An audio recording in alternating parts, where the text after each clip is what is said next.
అశ్వ సంవత్సరంలో కైలాస యాత్ర Shri Gayatri tours and travels 8977349696. బెంగళూరులో హోటల్స్ బంద్. రేపటి నుంచి బెంగళూరులో హోటల్స్ బంద్ కానున్నాయి. కమర్షియల్ గ్యాస్ కొరత వల్ల బెంగళూరులో హోటల్స్ ను మూసివేస్తున్నారు. గ్యాస్ కొరతతో బెంగళూరులో హోటల్స్ బంద్ చేస్తున్నట్లు హోటల్స్ అసోసియేషన్ ప్రకటించింది. పశ్చిమాసియాలో యుద్ధం వల్ల వంట గ్యాస్ సరఫరా బంద్ అయింది. హార్మోజ్ జలసంధి మూసివేయటం జరిగింది. ఇక్కడ నుంచి కూడా భారత్కి గ్యాస్ వస్తుంది కాబట్టి గ్యాస్ షార్టేజ్ అనేది రావటం జరుగుతుంది. అందుకని చెప్పి కూడా ఇప్పుడు కమర్షియల్గా బుక్ చేసుకునే స్లాట్ను కూడా ఎక్కువ కాల పరిమితిని పెంచడంతో కూడా ఈ పరిస్థితుల్లో బెంగళూరులో హోటల్స్ రన్ చేయటం అనేది కష్టతరంగా మారుతుంది అంటూ కూడా హోటల్స్ అసోసియేషన్ ఇప్పుడు బెంగళూరులో ఉన్నటువంటి హోటల్స్ అన్నింటిని కూడా క్లోజ్ చేస్తున్నామని చెప్పడం జరిగింది. మనం కనుక ఇప్పుడు ఉన్నటువంటి మెట్రోపాలిటన్ సిటీ కల్చర్లో కనుక చూసుకుంటే జాబ్స్కి వెళ్ళే వాళ్ళు కానీ చాలామంది కూడా హోటల్స్ మీదే డిపెండ్ అయ్యి అక్కడ ఫుడ్ ఆర్డర్ చేసుకుంటూ ఆన్లైన్ సైట్స్ నుంచి ఫుడ్ ఆర్డర్ చేసుకుంటూ కూడా తింటూ ఉన్నటువంటి పరిస్థితి. ఇటువంటి పరిస్థితుల్లో హోటల్స్ కనుక బంద్ చేస్తే డెఫినెట్గా కూడా ఇది పబ్లిక్ మీద చాలా ఇంపాక్ట్ పడుతుంది.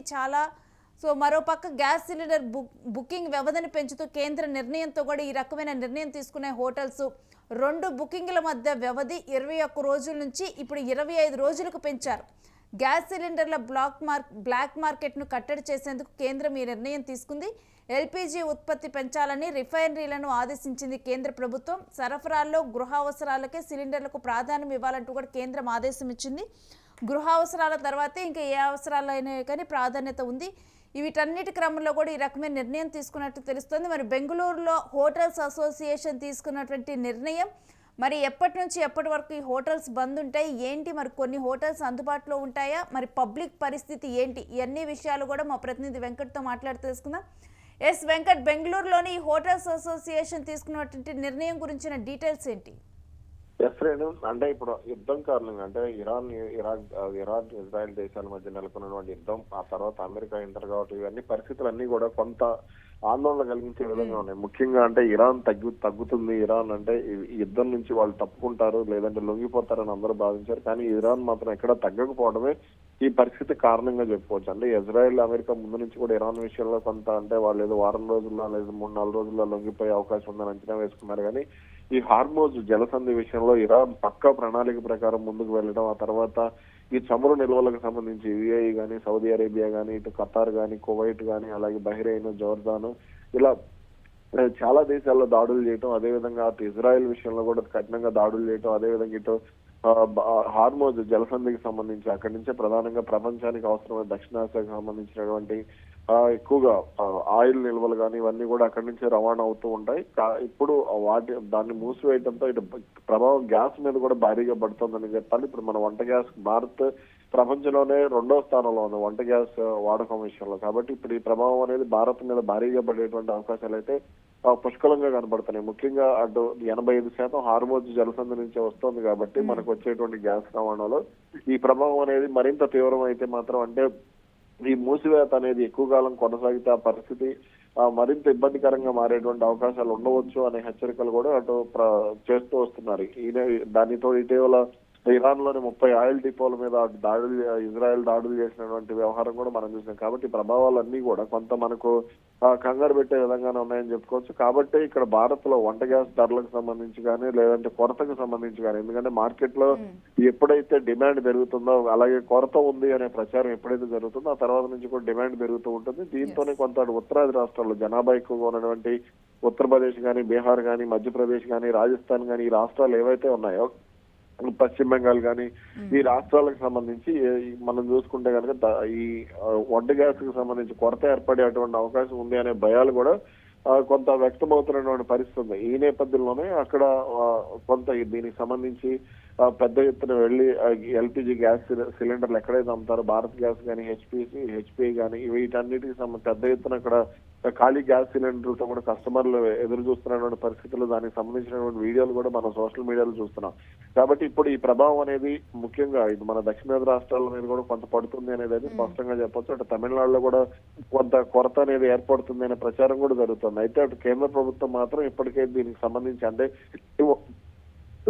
వంట గ్యాస్ కి సంబంధించినటువంటి కొరత ఎక్కడా లేకుండా, ప్రజలు ఎక్కడ ఇబ్బంది పడకుండా, ఎందుకంటే నిత్యావసరాల్లో గ్యాస్ కూడా ఒకటి కాబట్టి ఖచ్చితంగా దీనికి సంబంధించి ఎక్కడ ఎటువంటి కొరత లేకుండా చూసుకోవాలి. అందుకని మీరు అటు బీపీసీఎల్ కానీ వీటన్నిటికీ సంబంధించి పూర్తి స్థాయిలో ఆదేశాలు కూడా హిందుస్థాన్ వాళ్ళకి కానీ వీళ్ళందరూ కూడా పూర్తి స్థాయిలో ఆదేశాలు, హిందుస్థాన్ పెట్రోలియం వీళ్ళందరూ కూడా స్పష్టమైన ఆదేశాలు ఇవ్వడం అంటే జరిగింది. వెంకట్, మన దగ్గర ఎంత వరకు నిల్వలు ఉన్నాయని మనం అనుకోవచ్చు ఈ గ్యాస్ కి? అయితే ఈ గ్యాస్ చమురుకు సంబంధించి అయితే మనకి ఎటువంటి ఇబ్బంది లేదు. 4,000 కోట్ల లీటర్ల చమురు మన దగ్గర ఉంది అనేది కేంద్రం చెబుతూ వస్తుంది. కానీ ఇక మిగిలిన దానికి సంబంధించి ఎంత ఉంది అంటే గ్యాస్ కి సంబంధించి ఎంత ఉంది అనేది దానికి స్పష్టమైన సమాచారం లేదు. జాతీయ మీడియా కథనాల ప్రకారం అయితే 3 నుంచి 5 నెలల పాటు గ్యాస్ కి సంబంధించి ఎటువంటి ఇబ్బందులు ఉండకపోవచ్చు అని చెప్తూ వస్తున్నారు. అయినప్పటికీ కూడా ఈ ముందు జాగ్రత్తగా ఈ కమర్షియల్ గ్యాస్ సిలిండర్లు ఏదైతే ఉంటాయో 19.5 కేజీలకు సంబంధించినటువంటి గ్యాస్ సిలిండర్లను నిలిపివేయాలి అనేది రాష్ట్రాలు కూడా, ఆంధ్రప్రదేశ్ కానీ ఇటువంటి దేశం మొత్తం కేంద్రం అన్ని రాష్ట్రాలు కూడా ఆదేశాలు ఇవ్వడం జరిగింది. ఈ నేపథ్యంలో కర్ణాటకలో హోటల్స్ మూసివేసినటువంటి పరిస్థితి కనబడుతుంది. ఎందుకంటే హోటల్స్ అన్ని కూడా ఎక్కువ ఈ గ్యాస్ మీదనే ఆధారపడి నడుస్తూ ఉంటాయి. అలాగే మన ఆంధ్రప్రదేశ్ లో కొన్ని హోటల్స్ ఇప్పుడు కీలక నగరాల్లో కానీ కీలక ప్రాంతాల్లో ఇవన్నీ కూడా దాదాపు ప్రతి సిటీలో చిన్న సిటీల్లో చిన్న హోటల్స్ ఇవన్నీ కూడా కమర్షియల్ గ్యాస్ సిలిండర్ల మీద ఎక్కువగా ఆధారపడుతున్నటువంటి పరిస్థితి. దానితో ధరలు కూడా గత వారం చివరిలో ధరలు కూడా భారీగా పెంచేసినటువంటి పరిస్థితి. కాబట్టి ఇవన్నీ కూడా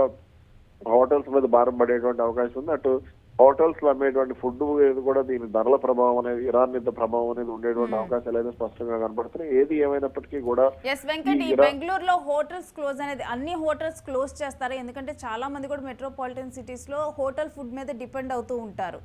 అక్కడ పబ్లిక్ ఇది ఎటువంటి ఇబ్బంది కానుంది ఏంటి మరి? ఖచ్చితంగా, ఎందుకంటే బెంగళూరులో ఐటీ ఎంప్లాయీస్ కానీ ఇతరత్ర ఉద్యోగులు, కన్స్ట్రక్షన్ ఎంప్లాయీస్ కానీ వీళ్ళందరూ ఎక్కువగా ఉంటారు. కాబట్టి అక్కడ ఈ ఉద్యోగాలు చేసుకునే వాళ్ళందరికీ కూడా దీని ప్రభావం అనేది ఖచ్చితంగా పడేటువంటి అవకాశాలే ఉంటాయి. ఎందుకంటే చాలా మంది ఇంటి నుంచి ఫుడ్ కంటే కూడా హోటల్స్ నుంచి ఫుడ్ ఎక్కువగా ఆర్డర్ చేసుకుంటూ ఉంటారు. కాబట్టి ఇటువంటి సమయంలో ఈ నిర్ణయం అనేది అటు ఐటీ కంపెనీల మీద కూడా పడేటువంటి అవకాశాలు ఉంటాయి. ఎందుకంటే ఐటీ కంపెనీల్లో పనిచేసేటువంటి చాలా మందికి టైం అనేది ఉండదు. ఇప్పుడు వాళ్ళు వెళ్ళేటువంటి షిఫ్ట్లు కానీ వాళ్ళు చేసేటువంటి షిఫ్ట్లు కానీ కొంతమంది మార్నింగ్ షిఫ్ట్ వెళ్తుంటారు, కొంతమంది నైట్ షిఫ్ట్ వెళ్తూ ఉంటారు.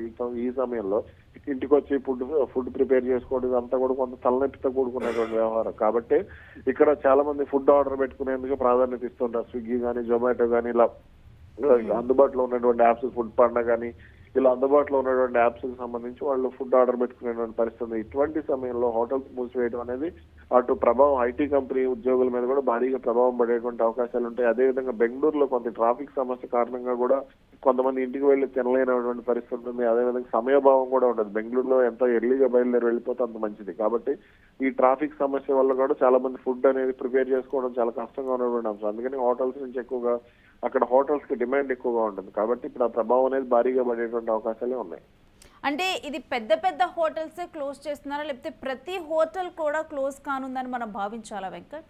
అయితే ఈ హోటల్ అసోసియేషన్ దానికి సంబంధించి దాదాపుగా అన్ని హోటల్స్ ఉంటాయి. ఎందుకంటే హోటల్ అసోసియేషన్ లో ఉన్న వాళ్ళకు ఒక సమస్యలు వచ్చినా ఏదొచ్చినా కానీ అందులోనే పరిష్కరించే ప్రయత్నం, వాళ్ళకు అనుకూలంగా పోరాడేటువంటి ప్రయత్నం ఇవన్నీ కూడా చేస్తుంటారు. కాబట్టి వీళ్ళందరూ కూడా దాదాపు అందులో రిజిస్టర్ అయి ఉంటారు. కాబట్టి వీళ్ళందరూ కూడా ఈ బంద్ లో పాల్గొనేటువంటి అవకాశాలు ఉన్నాయి. చిన్న హోటల్స్ కూడా దాదాపుగా బంద్ చేసేటువంటి అవకాశాలే ఉన్నాయి. ఎందుకంటే ఈ కమర్షియల్ గ్యాస్ సిలిండర్లకు సంబంధించి భారీ ఎత్తున ఆందోళన అయితే కనపడుతోంది. ఎందుకంటే ఇప్పుడు చాలా వరకు చిన్న న్యూడిల్స్ పాయింట్ చూసుకున్నా సరే, మనం న్యూడిల్స్ కానీ ఫ్రైడ్ రైస్ కానీ లేదంటే రోడ్డు పక్కన బజ్జీలు పునుగులు వేసేవాడు కూడా కమర్షియల్ గ్యాస్ సిలిండర్ వాడతాడు. కమర్షియల్ గ్యాస్ సిలిండర్ ఆపేస్తే వ్యాపారాలు కూడా దెబ్బతినేటువంటి అవకాశాలు ఉన్నాయి. ఇప్పుడు చిన్న సిలిండర్లు కొనుక్కుని వెళ్తే 2 రోజులు గ్యాస్ అయిపోద్ది. కాబట్టి ఇదంతా కూడా కొంత ఇబ్బందికరం.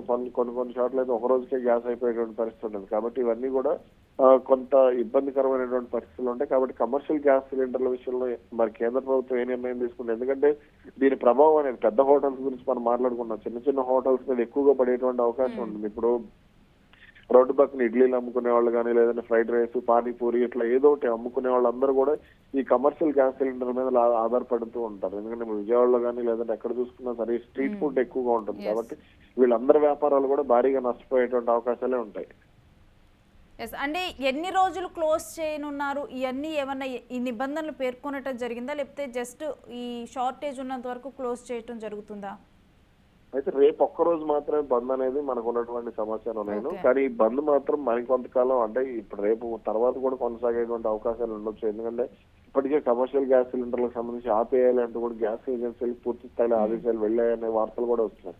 అటు సరఫరా కూడా దీనికి సంబంధించి తయారీ కూడా ఆపేసేయాలి అంటూ కూడా కొంత కేంద్ర ప్రభుత్వం చెప్పినట్టుగా కూడా ఈ రోజు మన జాతీయ మీడియాలో కానీ మన మెయిన్ స్ట్రీమ్ మీడియాలో కానీ చూస్తూ వచ్చాం. కాబట్టి ఇదంతా కూడా కొంత ఇబ్బందికరమైనటువంటి పరిణామాలు తీసుకుని వెళ్లేటువంటి అవకాశాలు ఉన్నాయని చెప్పుకోవచ్చు. అయితే దీనికి సంబంధించి మరి కమర్షియల్ చిరు వ్యాపారులకు సంబంధించి అటు కేంద్ర ప్రభుత్వం ఏ నిర్ణయం తీసుకుంటుంది అంటే వాళ్ళకి ఏ విధంగా ప్రత్యామ్నాయం అంటే దాదాపుగా చాలా మంది ఇప్పుడు ఓవెన్ వీటికి ఇండక్షన్ స్టవ్లు కానీ వీటిని కూడా కొన్ని చోట్ల ఏర్పాటు చేసుకున్నారు. కరెంటుకి సంబంధించినటువంటి ఉత్పత్తులు ఇప్పుడు విజయవాడలో కొన్ని హోటల్స్ ఉంటాయి, వాళ్ళందరూ కూడా కరెంటు దాంతో గ్యాస్ మీద ఆధారపడకుండా వాళ్ళందరూ దాదాపు ఈ కరెంటు దాంతో ఇడ్లీలు వేయటం కానీ దోశలకు సంబంధించి కానీ వీటన్నిటికి సంబంధించి అదే విధంగా ఏర్పాటు చేసుకున్నటువంటి పరిస్థితి ఉంది. కాబట్టి అలా ఏమన్నా బెంగళూరులో హోటల్స్ ఏమైనా ఏర్పాటు చేసుకున్నాయా, ఈ కమర్షియల్ గ్యాస్ కొరత వస్తే ఏంటి అనేది కూడా చూడాలి. కానీ ఈ ప్రభావం అయితే ఎక్కువగా చిరు వ్యాపారుల మీదనే ఉండేటువంటి అవకాశాలు ఉన్నాయి. Right Venkat, thanks for the details. ఇక బెంగళూరులో రేపైతే హోటల్స్ బంద్కు పిలుపునివ్వటం జరిగింది. మీ బెంగళూరులో ఉన్నటువంటి మీ రిలేటివ్స్కి కానీ మీ ఫ్రెండ్స్కి కానీ డెఫినెట్గా కూడా ఈ మెసేజ్ని షేర్ చేయండి. దాని ద్వారా కూడా రేపు వాళ్ళు ఇబ్బంది పడకుండా ఉంటారు. ఎందుకంటే మనం జనరల్గా కూడా ఆర్డర్ చేసేసుకోవచ్చులే అని చెప్పి కూడా వెళ్ళిపోతూ ఉంటాము. మనకున్నటువంటి బిజీ షెడ్యూల్స్లో కూడా ఆఫీస్ నుంచి కూడా ఫుడ్ అప్పటికప్పుడు ఆర్డర్ చేసుకుంటూ ఉంటాము. సో రేపు బెంగళూరులో అన్ని హోటల్స్ కూడా క్లోజ్ చేస్తున్నారు. ఇప్పటి వరకు 21 రోజులుగా ఉన్నటువంటి గడువు, గ్యాస్ సిలిండర్ బుక్ చేసుకోవడానికి 21 రోజుల గడువు ఉంటుంది. ఇప్పుడు అది 25కు పెంచారు. దీంతో కూడా మరొక వైపు గ్యాస్ హర్ముజ్ జలసంధి క్లోజ్ చేయడంతో కూడా గ్యాస్ షార్టేజ్ వస్తుందని కూడా దీని గురించి వార్తలు కూడా చక్కర్లు కొడుతూ ఉన్నాయి. నిల్వలు అయితే ఉన్నాయి కానీ మరి ఈ యుద్ధం ఎన్నాళ్ళు కొనసాగుతుంది, అప్పటి వరకు ఆ నిల్వలు సరిపోతాయా అన్నది కూడా క్వశ్చన్ మార్కే. ఫస్ట్ అయితే గృహోపకరణలకు ఇళ్లలో కావాల్సినటువంటి గ్యాస్ ఫస్ట్ ప్రొవైడ్ చేయాలంటూ కూడా కేంద్ర ప్రభుత్వం ఆదేశం ఇచ్చింది. ఇక ఈ బంద్తో కూడా హోటల్స్ ఉన్నాయన్న అంశం కూడా ఒకసారి గవర్నమెంట్ దృష్టికి వెళ్తుంది. మరి ఆ తర్వాత ఈ విషయం హోటల్స్ కూడా డెఫినెట్గా కూడా గ్యాస్ షార్టేజ్ వస్తే బాగా నష్టపోతాయి. ఇలాంటి క్రమంలో మరి దీని గురించి ప్రభుత్వం ఏమైనా ఆలోచన చేసి హోటల్స్ వాళ్ళకు కూడా సప్లై చేసే విధంగా కూడా వీళ్ళకు కూడా ఏదైనా నిర్ణయం తీసుకుంటుందా అనేది చూడాలి. ఇప్పుడైతే బ్లాక్ మార్కెట్ను అరికట్టడానికి కూడా ఈ రకమైన నిర్ణయం తీసుకుంది కేంద్ర ప్రభుత్వం. మరి కేంద్ర ప్రభుత్వం బ్లాక్ మార్కెట్ను అరికట్టడానికి తీసుకున్నటువంటి ఈ నిర్ణయం ఏ మేరకు పనిచేస్తుందని మీరు భావిస్తున్నారు కూడా కామెంట్ చేయండి. మరి బెంగళూరు హోటల్స్ అసోసియేషన్ యాజమాన్యం తీసుకున్నటువంటి నిర్ణయం ఈ హోటల్స్కి నష్టం రాకుండా ఏ రకంగా కాపాడుతుందనే అంశాన్ని కూడా మనం చూడాలి.